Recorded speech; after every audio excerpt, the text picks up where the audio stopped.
Okay, I'm powering on my NES Classic. It looks like my cat may have played an April Fool's Day prank on me because things do not seem like they used to be when I last powered it on. Let's see what's going on here. We should be booted up here, but all my artwork is messed up. I have special characters missing. All kinds of goofy stuff going on here.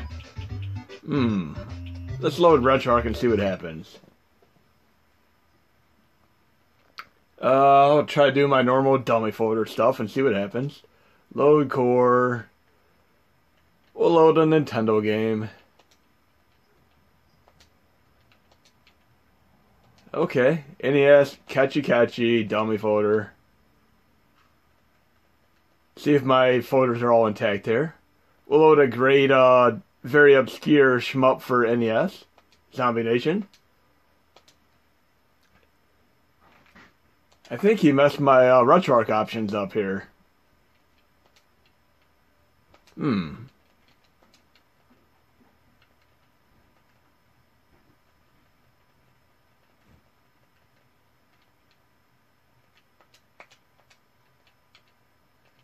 Something doesn't seem right here.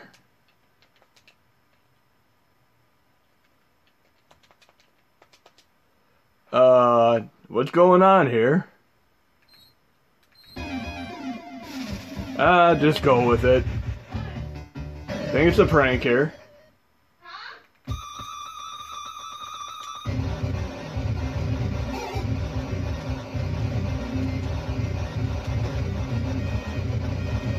This is a great shmup for NES. I mean, this is an incredible game on par with your typical TurboGrafx-CD game. It's also quite a rare game. You're not going to be able to find this cheap.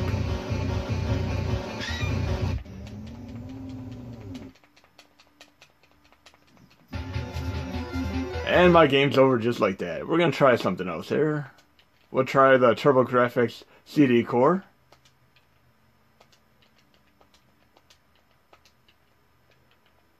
Dummy. We're going to do the TurboGrafx-CD version of Altered Beast,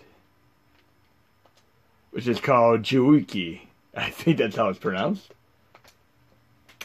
And one thing to note about the TurboGrafx-CD is there are different BIOS that you could use. In the 3.0 BIOS, if you go into options here, System Card 3 will run most games, but you could also use the Games Express for some of the games, and there are actually adult games that run with the Games Express. I showed you those in one of my other videos. And of course there's System Card 1, which is what you're going to need to run Altered Beast. So I'm going to select that. Then I'm going to actually load something else right here real fast. We'll load Zombie Nation again. Then I'm going to load Chiwuki again. Now I have the CD-ROM System 1. Even though I could have restarted, I usually just load something else and come back, then I have the proper BIOS loaded. Typically, if you use System Card 3, this game will completely crash. Let's up the ante here a little bit. Let's see what else my cat put on here.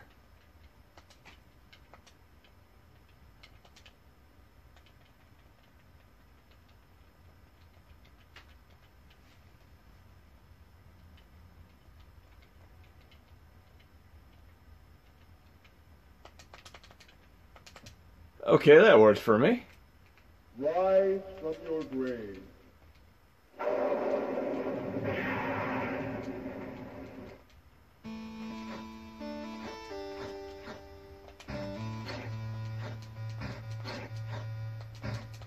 I don't care what system I'm running Altered Beast on, I love every version of it.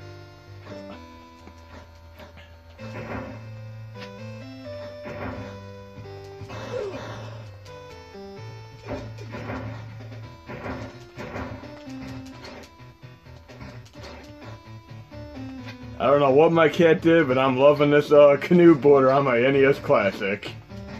Good April Fool's Day prank he played on me here.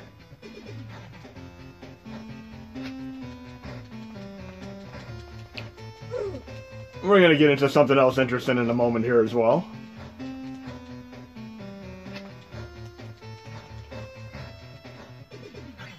I was told that the game would normally crash when you get to the first animal form here. Let's see if I can get the animal here and not have it crash on me. Power up.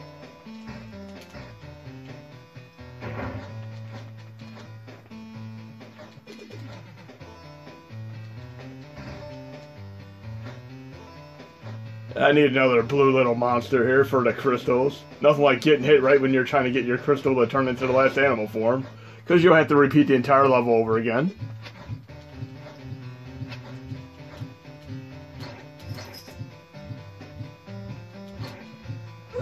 This is not the best example of a TurboGrafx-CD game. There are far better games. But yes, I did miss the blue wolf, so I would have to repeat this entire level over again to be able to turn into the animal form.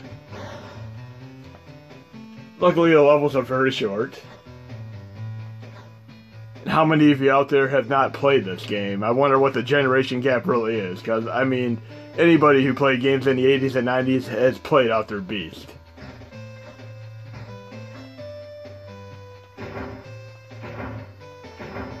It was always pretty awesome when you actually got your first animal form and then you could just obliterate everything on the screen.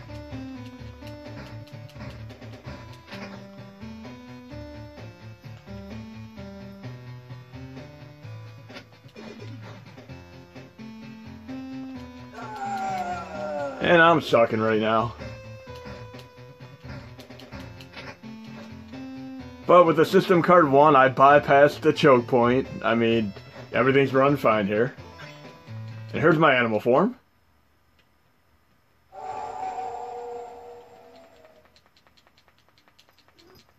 And you usually have 2 attacks when you're in the animal form. You could do like a dash attack, and then you could do like a shoot-in attack, like this.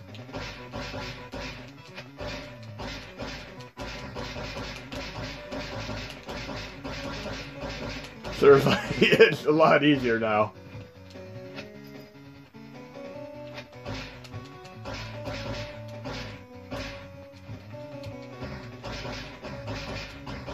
But yeah, you end up having the wolves and get hit right when you're about to hit them, and you'll lose your ability to get the little crystals that float through the air, the orbs that turn into the beast.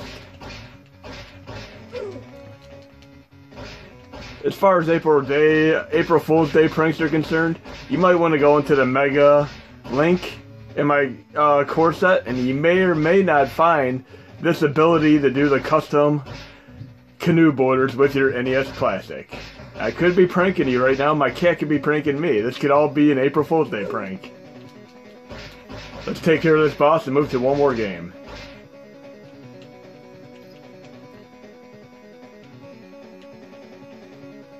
Welcome to your doom. Welcome to your doom. Never gets old.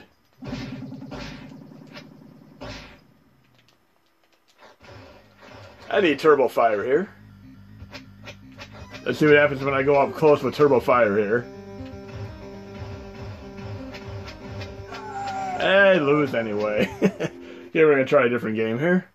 We'll try the PlayStation Core, and I'm going to go into something that many people have been asking me about. Why are games crashing and freezing with the Sony Core? I'm going to show you exactly why. We'll go into my dummy folder here.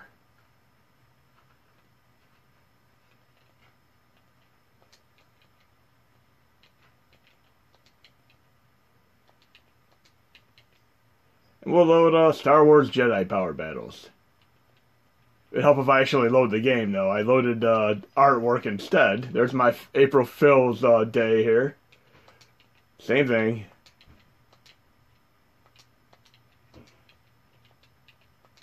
And I have Turbo enabled right now. So it's kind of jumping more than it needs to. I'll have to disable it when I get in-game.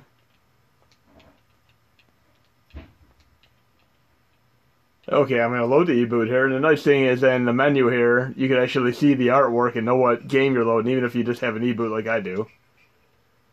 The first thing I'm going to do is disable the Turbo Fire by holding down the button that I used to enable Turbo Fire and then holding down Select.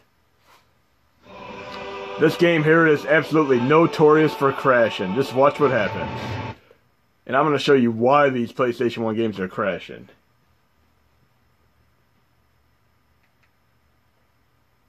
So we're going to get in game first. and it is going to crash. This is a game that always crashes approximately every 30 seconds.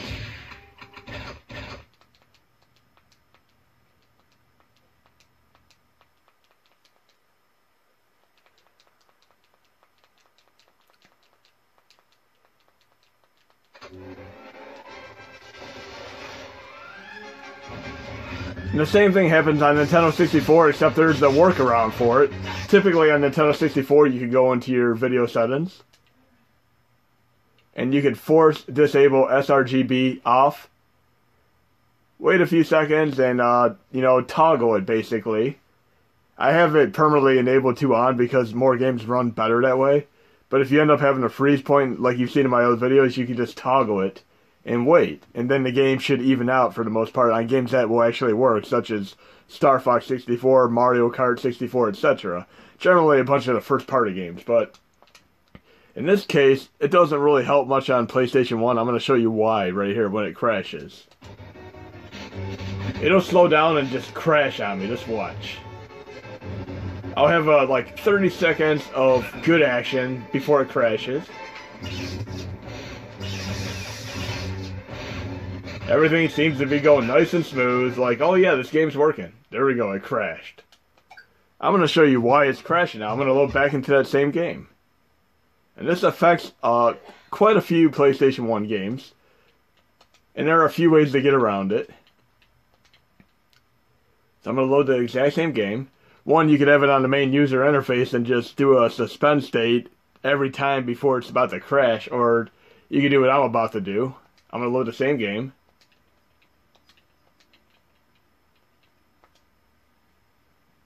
And I'm going to show you why it's crashing. And it doesn't affect every game like I mentioned. But I got to get in game first before I do this little trick.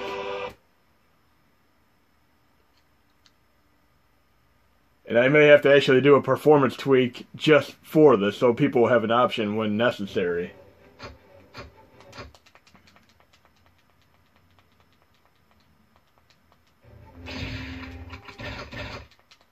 So I'm going to go into the core options once I'm in game here.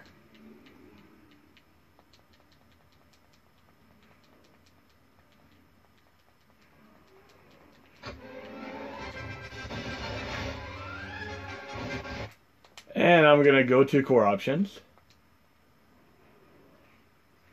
I'm going to go to the dynamic recompiler and I'm going to toggle it off. This is going to slow down the game incredibly, but the game will not crash anymore. Now I can actually play the game without it crashing. Yay! I'll make it way past that 30-second point.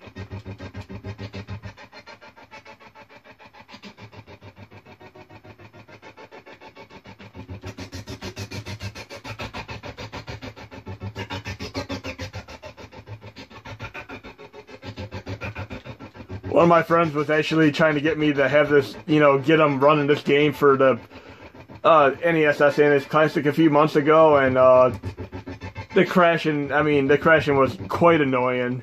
But I found out later on, after testing a few things, that it was really the dynamic recompiler that was crashing this game over and over again. One thing that we don't have on the NES SNES Classic for any of the 32-bit systems is the proper plugins for all games. On the PC, there are many plugins that will simply not work for the NES and the SNES Classic. That is why the Nintendo 64, the Sega Saturn, the Virtual Jaguar, 3DO, PlayStation 1, and even PSP do not perform the way we'd want them to perform. Because we do not have the proper plugins for video and audio to run these. I am clearly past the choke point and it is not crashing. I can play. And if you're trying to play a game like Parasite Eve 2, you can do this too to a degree, but you have to actually be pretty smart about when you toggle it on and off. Like what I would do is go to options. Because the difference is when you get to videos in a game versus the actual gameplay, if you don't pick the right time to turn the dynamic recompiler on and off, you may end up crashing the game anyway. You kind of have to learn a little about what you're doing. So in Parasite Eve 2, if you do it at the right time, you could actually get past some of the freeze points, such as getting out of the gun range. The other thing you could do is, if you see my PSP save exploit, I'm going to try to make it available so that you could use PlayStation 1 saves and literally just pass some of these choke points and be able to still kind of get to the game. But I turned it to normal here. And I have about 30 seconds before it's going to crash on me.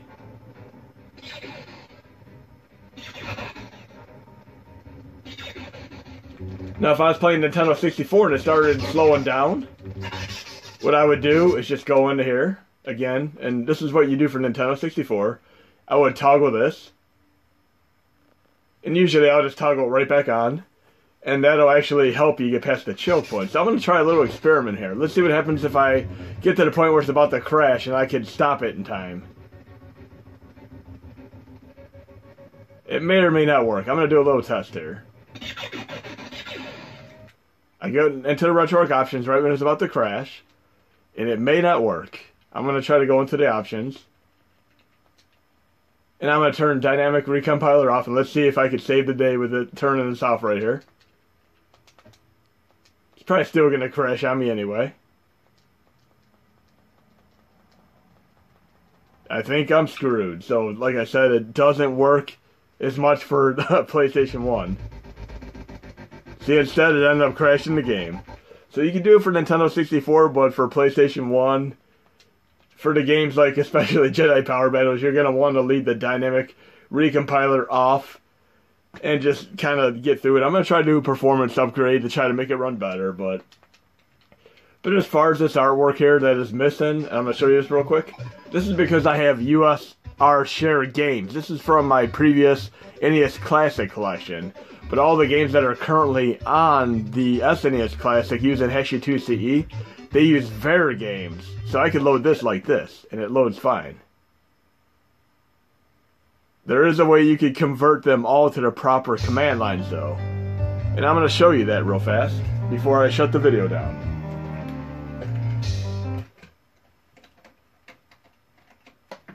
So if you have the appropriate command lines for all your games when you do USB host, you won't have to worry about changing them.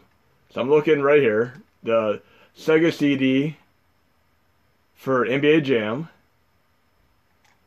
We're going to look at the command line there. Right here. See? /var games. These are all ones that are being used now for the Hakchi2 CE, and if you have these, you can run these both on the NES Classic as well as the SNES Classic using USB host without any issues whatsoever. But if you have the old command lines, which is USR share games, they're not going to work. So what you could technically do is you could go into my core set here, and I'll do this real quick. Go into tomorrow's release, into the tools folder. I have find and replace here. I'm going to open up find and replace.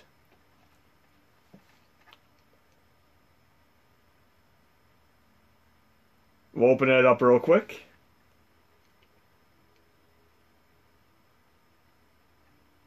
And you can technically use find and replace to change all of your desktop files. These information all here in your Hakchi2 are all from desktop files. So what I would do is point to the directory I need here. I'm going to go to my Hakchi2 CE directory.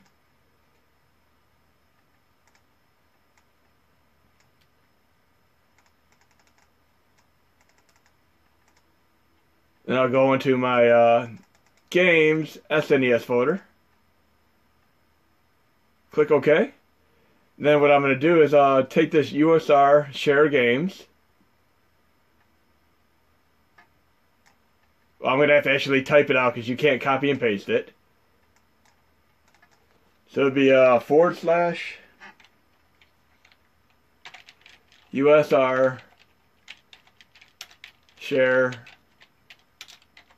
games. So / USR / share / games. And I'm simply going to change that to what I have for NBA Jam, which would be VAR games.